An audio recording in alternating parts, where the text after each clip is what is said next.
¿Por qué Dios permitió que un león masacrara a su propio profeta, pero dejó con vida al hombre mentiroso que lo engañó? Esta es la verdadera historia de un Reyes 13. No fue un ataque salvaje, fue una ejecución divina fríamente calculada antienes a un hombre fiel. Un joven profeta que viaja kilómetros a través de territorio enemigo para entregar un mensaje peligroso. Cumple su misión a la perfección. Desafía al rey más poderoso de su época y justo cuando está regresando a casa, victorioso, es engañado por un anciano de aspecto venerable. Un anciano que le miente en el nombre de Dios. El joven cae en la trampa, come un trozo de pan y su recompensa es ser despedazado por un león en el camino a los críticos de la religión. Los escépticos y los ateos aman esta historia. La utilizan como su munición principal para decir admiren a su Dios, castiga a la víctima de una manipulación y deja que el manipulador, el mentiroso, se vaya a su casa a dormir tranquilo. Es un Dios irracional a la simple vista. Tienen toda la razón. Rompe todos nuestros esquemas de justicia moderna, rompe nuestra idea de empatía. ¿Por qué el engañado paga con su sangre mientras el engañador sale ileso? Pero aquí es donde dejamos atrás la superficie dominical y entramos en el bisturí exegético. Porque cuando vas a los manuscritos originales en hebreo y analizas las capas geopolíticas del siglo X a.C., descubres que lo que mató al profeta no fue el león. Lo que mató al profeta fue la ingenuidad letal de cambiar la voz directa del Creador por la opinión espiritual de un hombre, para entender la magnitud de esta ejecución. Tenemos que reconstruir la escena del crimen. Tienes que sentir la tensión que se respiraba en el aire. La nación de Israel acaba de sufrir el trauma más grande de su historia. Una guerra civil. El glorioso imperio del rey Salomón se ha fracturado en dos. Al sur, Judá, con su capital en Jerusalén, manteniendo la adoración legítima en el templo. Al norte, 10 tribus rebeldes han formado un nuevo país bajo el mando de un genio militar y político, un hombre paranoico llamado Jeroboam. Jeroboam tenía un terror absoluto. Sabía que si su pueblo seguía bajando a Jerusalén para adorar a Dios en el templo original, eventualmente la nostalgia y la fe los harían rebelarse, lo asesinarían y reunificarían el reino. Así que Jeroboam comete el crimen perfecto de ingeniería social en crea una religión estatal paralela, falsificó el sacerdocio, inventó nuevas festividades y lo más abominable de todo, forjó 2 becerros de oro macizo. Puso uno en el extremo norte, en Dan, y el otro en Betel, justo en la frontera con Judá. Jeroboam militarizó la espiritualidad, convirtió a Betel en el epicentro de la idolatría, la capital del paganismo institucionalizado. Habla contra el rey o contra su nuevo altar en Betel no era solo un debate religioso, era un acto de alta traición, un delito de sedición que se pagaba con la muerte instantánea y la tortura en este escenario de terror absoluto, donde Dios decide intervenir. No envía un ejército, no envía una plaga, envía a un solo hombre, un profeta sin nombre del reino del sur de Judá. En los textos originales se le conoce simplemente como Ish Hilohem, el varón de Diosan. Imagínate el nivel de valentía de este hombre. Cruza la frontera enemiga. Camina directo hacia Betel, el día exacto en que el rey Jeroboam está inaugurando su altar blasfemo. El rey está rodeado de sus guardias de élite, de sus falsos sacerdotes, de toda la nobleza del norte. El varón de Dios irrumpe en la ceremonia. Pero fíjate en este detalle escalofriante. No le dirige la palabra al rey, lo ignora con un desprecio soberano. Le habla directamente a la piedra fría del altar, pronuncia una profecía matemática y exacta. Altar, altar. Así dice el Señor. Nacerá un niño en la familia de David, llamado Josías. Sobre ti él sacrificará a los sacerdotes de los altares paganos. Y como prueba de que no es un loco gritando en la calle, da una señal en ese mismo instante. El altar de piedra sólida estalla. Se parte por la mitad desde su centro, derramando las cenizas humeantes por el suelo. Jeroboam enloquece. Jirao, el rey más poderoso de la región, extiende su mano y grita a sus guardias, atrápenlo, pero Dios es más rápido. En el milisegundo en que el brazo del rey se extiende para ordenar el arresto de su profeta, la mano de Jeroboam se seca, se paraliza por completo, perdiendo toda circulación, quedando inútil y muerta. El pánico se apodera de Vito.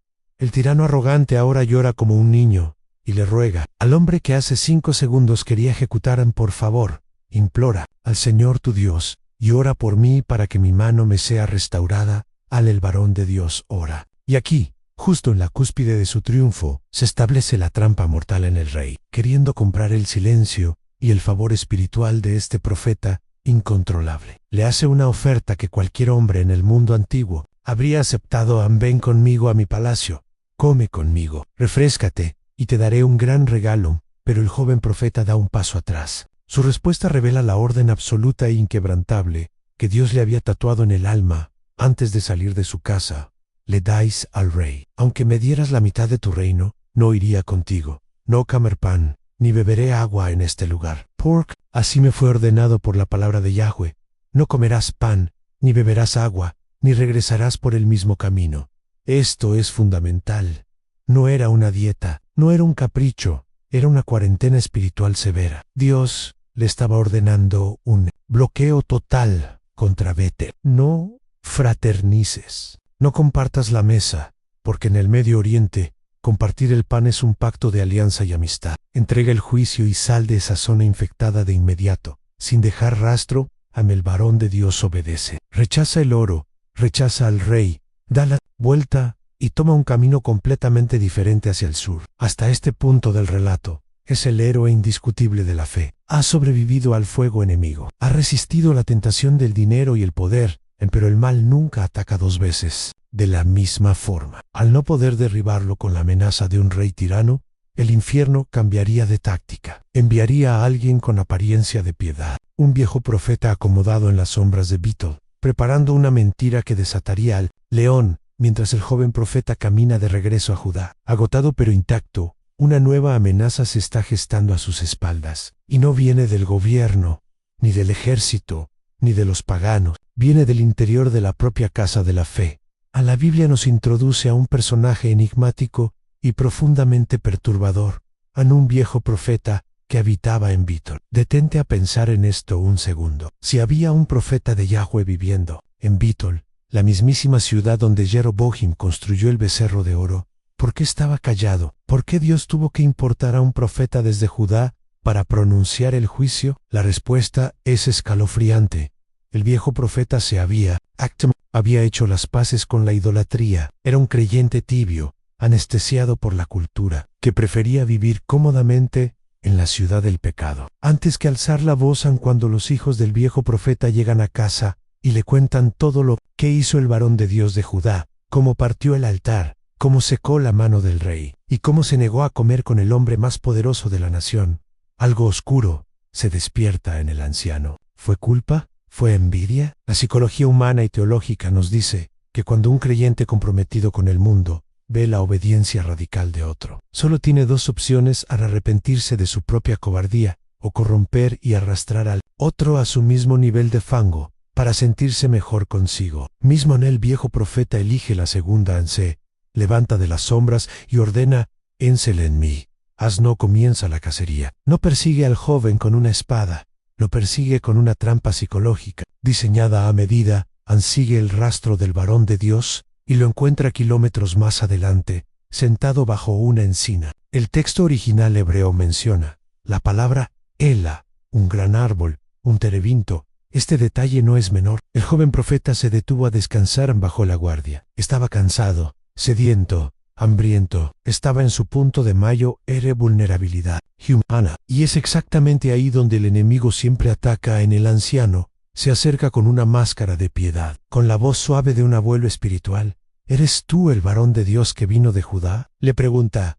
Yo soy, responde él. Joven, ven conmigo a mi casa y come pan. El joven, firme una vez más, saca su escudo defensivo, repite la orden absoluta: no puedo. La palabra de Yahweh fue clara: no comas pan, ni bebas agua, ni regreses por el mismo camino. Ha resistido al rey de Israel, y ahora parece que resistirá también a este anciano. Pero el viejo profeta está a punto de ejecutar el hackeo teológico más letal registrado en las Escrituras. Él lo mira a los ojos, usa su jerarquía de edad y lanza la mentira perfecta. Yo también soy profeta, como tú. Y un ángel me ha hablado por palabra de Yahweh, diciendo: ángel, volver contigo a tu casa, para que coma pan y beba agua. Pero le mintió. 3 palabras que son una sentencia de muerte. Analiza la anatomía de este engaño. Dice: olvida a Dios, Le dice: Dios cambió de opinión. No usa argumentos ateos, usa la jerga espiritual correcta. Invoca el título de profeta,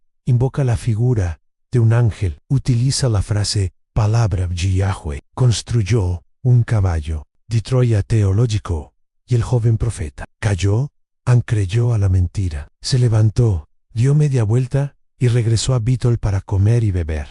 ¿Por qué? ¿Por qué un hombre tan fuerte colapsó tan rápido? Porque es infinitamente más fácil resistir la persecución frontal de un enemigo declarado que resistir la seducción de la comodidad disfrazada de permiso divino. El joven estaba exhausto, quería comer, quería descansar, y cuando este anciano le ofreció una nueva revelación que validaba exactamente lo que su cuerpo deseaba, su discernimiento se apagó. Prefirió creerle a la experiencia de un hombre viejo antes que mantenerse fiel a la orden directa que el propio Dios le había dado. Están sentados a la mesa. El joven profeta está bebiendo agua, comiendo pan, sintiendo el alivio en su cuerpo. Cree que está seguro en la comunión de los santos. Pero la traición se consuma en pleno banquete en ese preciso instante. El Espíritu de Dios, el verdadero, el indomable, cae abruptamente sobre el anciano mentiroso. Dios secuestra las cuerdas vocales del viejo profeta y lo obliga a pronunciar el juicio real contra el joven que acaba de engañar. Imagina el terror en la mesa. El anciano, que hace una hora le sonreía y le decía: «Dios quiere que comas ahora», se levanta con voz de trueno y sentencia: «Así dice Yahweh, por cuanto has sido rebelde al mandato del Señor y no guardaste el mandamiento que tu Dios te dio, tu cuerpo muerto no entrará en el sepulcro de tus padres». El silencio en esa habitación debió ser ensordecedor. El pan se volvió ceniza en la boca del joven profeta. El agua se sintió como veneno. En ese segundo, el varón de Dios se dio cuenta de su error fatal. Había desobedecido la prohibición. Había vuelto a entrar en la zona de cuarentena espiritual de Betel. La sentencia estaba dictada a Aní, iba a morir lejos de casa.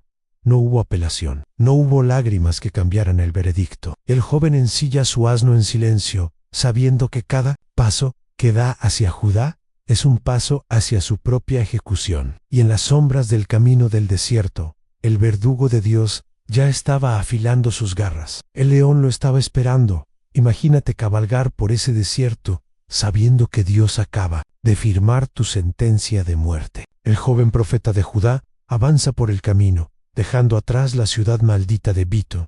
Cada crujido en la maleza, cada sombra en las rocas, debió parecerle el final, y no tuvo que esperar mucho. El texto bíblico es brutalmente directo, sin adornos ni dramatismo hollywoodense, y yéndose él, le topó un león en el camino, y le mató. Detengamos la escena aquí mismo. Toma el bisturí exegético, porque si lees esto rápido, pensarás que fue simple mala suerte, un animal salvaje hambriento en el antiguo Medio Oriente. Pero el versículo 24 describe una anomalía biológica que desafía todas las leyes de la naturaleza y del instinto animal. Observa la escena del crimen que relata la Biblia. El cuerpo quedó tendido en el camino, y el asno se quedó junto a él. El león también se quedó junto al cuerpo. Piensa en lo absurdo de esta imagen. Los leones atacan por dos razones: hambre o defensa territorial. Si es por hambre, el león arrastra a su presa y la devora. Si es por territorio, ataca, mata y se van.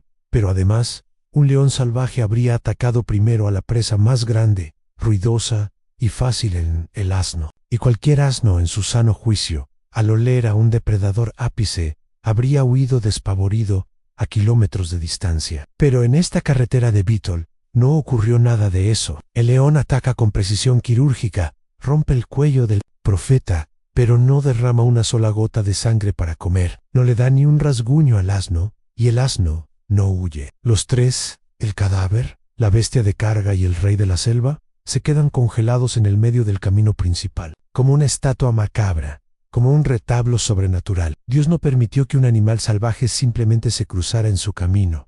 Dios tomó el control remoto de la naturaleza, usó al león como un verdugo oficial, como una fuerza policial, divina, para enviar un mensaje visual a todo el reino de Israel. El león, en el contexto bíblico original, es el símbolo máximo de la majestad. La soberanía y la autoridad inquebrantable de Dios es una representación de que la justicia divina es feroz e imparable. El león mató al hombre para ejecutar la sentencia. pero no devoró el cuerpo porque su misión no era alimentarse, era disciplinar. Dios estaba demostrando que Él tenía el control absoluto del juicio. Y aquí llegamos a la gran contradicción que hace que los críticos llamen injusto a Dios. ¿Por qué masacrar al joven profeta que fue engañado y dejar vivo, comiendo pan en su casa, al viejo profeta que mintió? ¿Dónde está la justicia en castigar a la víctima de una mentira? El sistema de justicia de Dios no se basa en nuestra empatía humana, se basa en un principio teológico inquebrantable. A mayor revelación, mayor el nivel de exigencia en el joven profeta. No había recibido una corazonada o un simple consejo. Él había escuchado la voz directa del Creador. Había recibido el mandato primario y absoluto. El viejo profeta, aunque pecó gravemente al mentir, no había recibido la orden original. La lección que Dios estaba esculpiendo con sangre en ese camino polvoriento era esta: ninguna revelación secundaria, ningún consejo humano, ningún título religioso, ni ninguna experiencia mística de otra persona puede invalidar una orden directa que Dios ya te ha dado a ti. El joven profeta fue castigado severamente porque tenía la verdad absoluta en sus manos y decidió canjearla por la mentira reconfortante de un hombre. Dios juzgó primero a su propio siervo, porque si el portador de su palabra demostraba debilidad y compromiso con la idolatría de Betel, todo el mensaje de juicio contra el rey Jeroboam habría perdido su fuerza. El león rugió para recordarle a la nación que con la palabra de Dios no se negocia. Pero la historia no termina con este cadáver en el camino, porque la reacción de la gente al ver esta escena macabra desataría el último giro de este misterio. Un evento que conectaría los huesos de este profeta con un rey que nacería 3 siglos después.